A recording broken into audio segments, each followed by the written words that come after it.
Hi guys, welcome back to the channel. Today I wanted to share a Christmas cookie recipe that I have been making.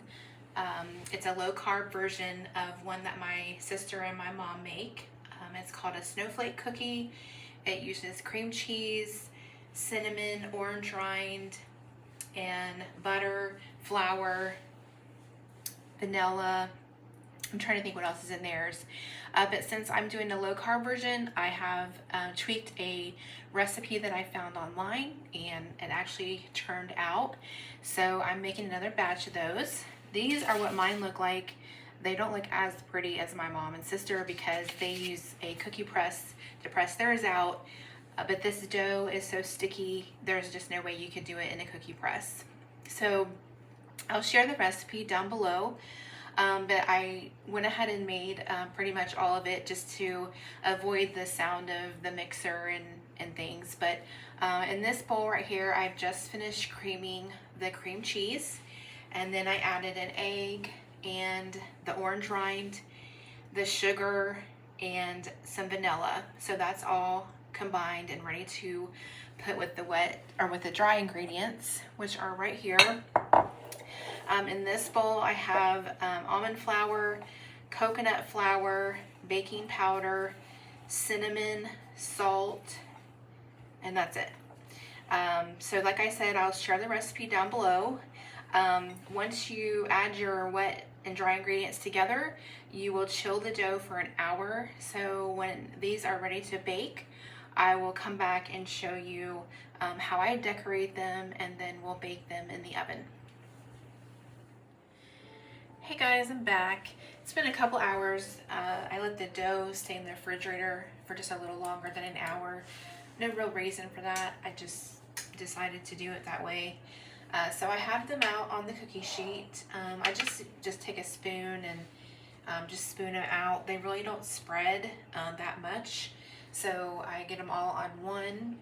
I also use these Christmas sprinkles I have on hand. I do it by a teaspoon. A teaspoon has 3 carbs, which is very low. And this measuring spoon is actually 2.5 teaspoons. But I just go through and just sprinkle a little bit on each cookie.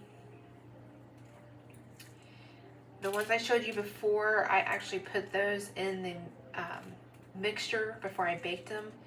And I think that it looks better if you just do it on top here. I have my oven heating right now at 350.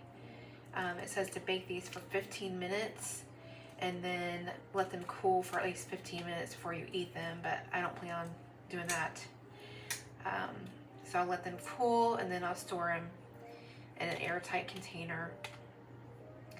And then I'll look at my cookies here because there's a lot of sprinkles that don't make it on the cookies, and just pick them up off the sheet and add them to any that need decoration. So, and like I said, this is just an alternative for me. I feel like as long as I prep and have an alternative when I'm at places that I can have, I'll tend to not eat stuff that I shouldn't have, and that's just me personally.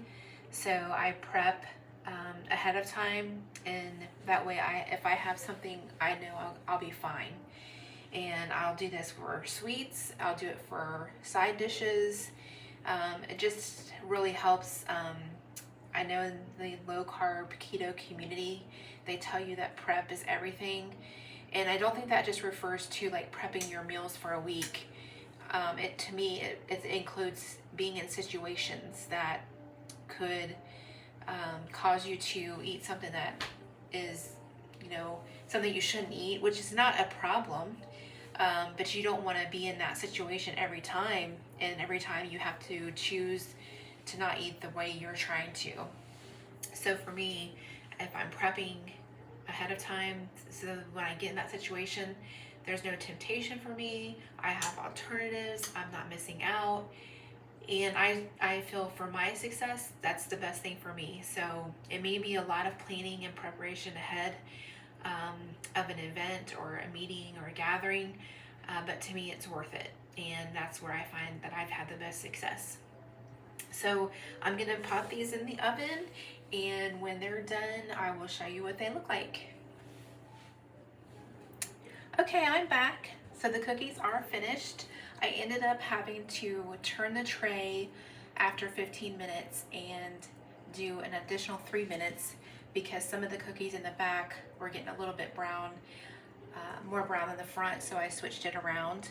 But after the 3 minutes, they all look golden brown and delicious. So I will let these cool, and then I'll store them in an airtight container so I have them on hand when I need them. Thank you so much for watching. I'll see you next time.